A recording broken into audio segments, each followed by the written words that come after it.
150 ಅಂಗಡಿಗಳನ್ನ ತೆರವು ಮಾಡ್ತೀವಿ ಅಂತ ಹೇಳ್ತಾ ಇದ್ದಾರೆ. ಬೆಂಗಳೂರಿನಲ್ಲಿ ಇಂತ ಎಲ್ಲಿ ಪಬ್ಲಿಕ್ ಪ್ಲೇಸ್ ಇದೆ ಅಲ್ಲಿ ಅಂಗಡಿಗಳನ್ನ ನಿರ್ಮಾಣ ಮಾಡಿ ಬಾಡಿಗೆ ಕೊಡೋದು ಅದು ಮಾಫಿಯಾ ತರ ಆಗ್ತಾರೆ ಅಂತ ಹೇಳಿ ಹೇಳ್ತಾ ಇದ್ದಾರೆ.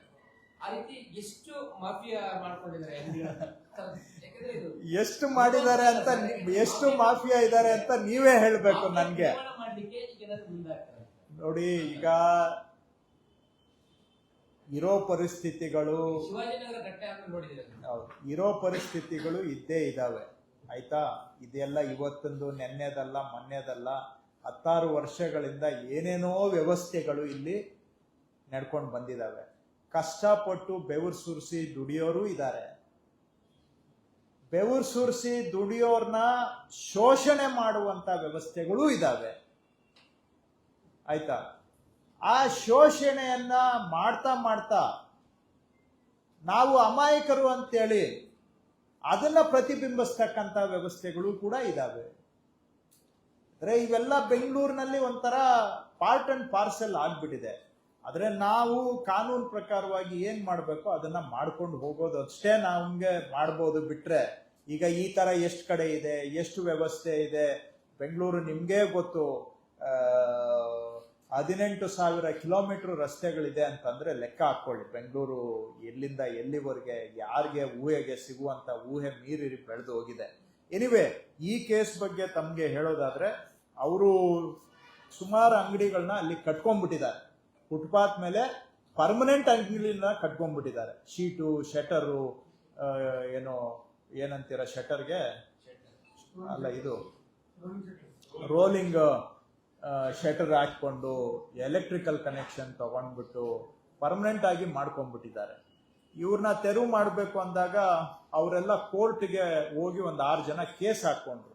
GBA ವಿರುದ್ಧವಾಗಿ, ಕಾರ್ಪೊರೇಷನ್ ವಿರುದ್ಧವಾಗಿ ಕೋರ್ಟ್ನಲ್ಲಿ ಕೇಸ್ ಹಾಕೊಂಡ್ರು. ಕೋರ್ಟಲ್ಲಿ ಆ ವಾದ ವಿವಾದ ನಡೆದಾಗ ಅಲ್ಲಿ ವಾಸ್ತವಾಂಶ ಹೊರಗಡೆ ಬಂದಿದ್ದೇನೆಂದ್ರೆ, ಅವರು ನಮ್ಗೆ ಇಲ್ಲಿ ಲೈಸೆನ್ಸ್ ಕೊಟ್ಟಿದ್ದಾರೆ ಅಂತೇಳಿ ಅದರ ಆಧಾರದ ಮೇಲೆ ಕೋರ್ಟ್ಗೆ ಹೋಗಿದ್ರು. ನೋಡಿದ್ರೆ ಅವ್ರಿಗೆ ಕೊಟ್ಟಿರೋ ಲೈಸೆನ್ಸ್ಗಳು ಅವೆಲ್ಲ ಬೋಗಸ್. ಅವು ಬೋಗಸ್, ಎಲ್ಲ ಬೋಗಸ್ ದಾಖಲೆಗಳನ್ನ ಸೃಷ್ಟಿ ಮಾಡಿ ಫ್ರಾಡ್ ಡಾಕ್ಯುಮೆಂಟ್ಗಳನ್ನ ಇಟ್ಕೊಂಡು ನಾವು ಕೊಟ್ಟಿಲ್ಲ, ಅವ್ರಿಗೆ ಸೃಷ್ಟಿ ಮಾಡ್ಕೊಂಡಿದ್ದಾರೆ. ಹೇಳ್ತಾ ಇದ್ದೀನಿ, ಅದನ್ನೇ ಕೇಳಿಸ್ಕೊಳ್ಳಿ. ಅವೆಲ್ಲ ದಾಖಲೆಗಳು ಅವರು ಕೋರ್ಟ್ಗೆ ಸಬ್ಮಿಟ್ ಮಾಡಿದಾಗ ನಾವು ಅದನ್ನ ಪರಿಶೀಲಿಸಿದಾಗ ಆವಾಗ ಪತ್ತೆ ಆಗಿದ್ದು ಇವೆಲ್ಲ ಬೋಗಸ್ ದಾಖಲೆಗಳು, ಫ್ರಾಡ್ ಕ್ರಿಯೇಟ್ ಮಾಡ್ಕೊಂಡಿದ್ದಾರೆ ಅಂತ. ವಾದ ಪ್ರತಿವಾದ ಕೋರ್ಟ್ನಲ್ಲಿ ನಡೆದಾಗ ಕೋರ್ಟ್ನಲ್ಲೂ ಕೂಡ ಅಬ್ಸರ್ವ್ ಮಾಡಿದರೆ, trade licence relied upon by the petitioners were dubious and were not signed by the revenue officers authorized to sign such licenses. ಇದನ್ನ ಕೋರ್ಟ್ ನಲ್ಲಿ ನಾವು ಮಂಡಿಸಿದಾಗ ಕೋರ್ಟ್ನವರು ಕೂಡ ಇದನ್ನ ಒಪ್ಕೊಂಡಿದ್ದಾರೆ. ಒಪ್ಕೊಂಡು ಕೋರ್ಟ್ನವರು ಅವ್ರಿಗೆ ಕೇಳಿದಾಗ ಅವರೇ ಒಂದು ಅಫಿಡವಿಟ್ ಹಾಕೊಂಡ್ರು ಕೋರ್ಟ್ನಲ್ಲಿ. ಏನಂತ ಹೇಳಿ ಅಂದ್ರೆ, ದಯವಿಟ್ಟು ನಮ್ಗೆ ಅವಕಾಶ ಕೊಡಿ.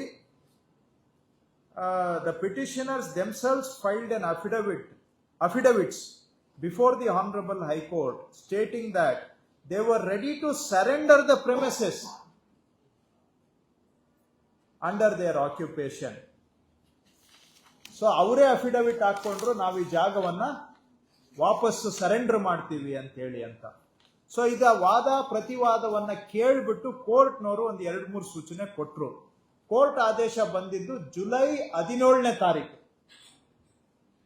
ಆದೇಶದಲ್ಲಿ ಏನ್ ಹೇಳ್ತಾರೆ ಕೋರ್ಟ್ನವರು, ಇವರಿಗೆ ಅವರಾಗಿ ಅವರು ಈ ಜಾಗವನ್ನ ತೆರವು ಮಾಡಿ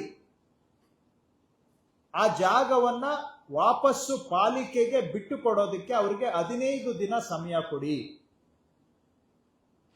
ರಿಪೀಟ್ ಮಾಡ್ತೇನೆ, ಅವರು ಯಾವ ಜಾಗವನ್ನ ಅತಿಕ್ರಮಣ ಮಾಡಿದ್ದಾರೆ ಆ ಜಾಗವನ್ನ ತೆರವು ಮಾಡಿ ವಾಪಸ್ಸು ಪಾಲಿಕೆಗೆ ಅವರು ವಾಪಸ್ ಪಾಲಿಕೆ ವಶಕ್ಕೆ ಕೊಡೋದಿಕ್ಕೆ 15 ದಿನ ಸಮಯಾವಕಾಶವನ್ನ ಕೊಡಿ ಅಂತ ಹೇಳಿದೆ.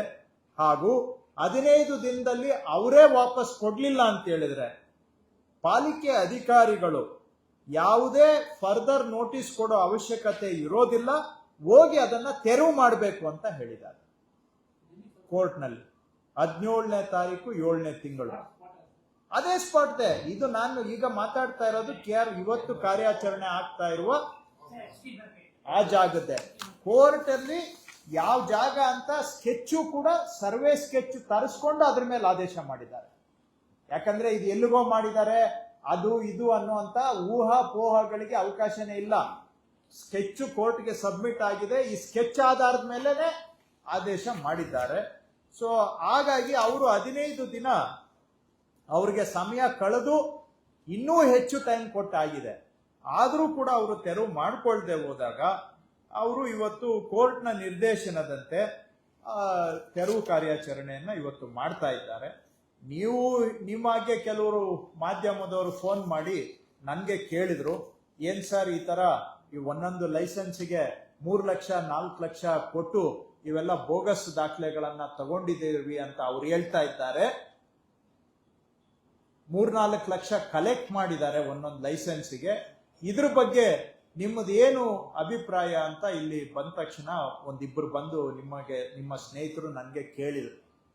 ನಿಮ್ಮಿಂದ ನಾನು ರಿಪೀಟ್ ಮಾಡ್ತಾ ಇದ್ದೇನೆ, ಮಾಧ್ಯಮದ ಪ್ರತಿನಿಧಿಗಳೇ ಒಂದಿಬ್ಬರು ಮೂವರು ನನಗೆ ಕೇಳಿದ್ರು, ಈ ತರ ಇವುಗಳನ್ನೆಲ್ಲ ಅಲ್ಲಿ ಅಂಗಡಿಗಳನ್ನ ಒತ್ತುವರಿ ಮಾಡಿ ಅಂಗಡಿ ನಿರ್ಮಾಣ ಮಾಡಲಿಕ್ಕೆ 3-4 ಲಕ್ಷ ರೂಪಾಯಿ ಯಾರೋ ವಸೂಲಿ ಮಾಡಿದ್ದಾರಂತೆ ಅಂತ ನಿಮ್ಮ ಸ್ನೇಹಿತರು ನನಗೆ ಕೇಳಿದ್ರು. ಅವ್ರ ಮುಖಾಂತರ ನನಗೆ ಬಂದಂತ ಮಾಹಿತಿ ನಿಮ್ ಜೊತೆಗೆ ಹಂಚ್ಕೊಳ್ತಾ ಇದ್ದೀನಿ. ನನ್ಗೆ ಯಾವ್ದು ಆ ತರ ಮಾಹಿತಿ ಇಲ್ಲ.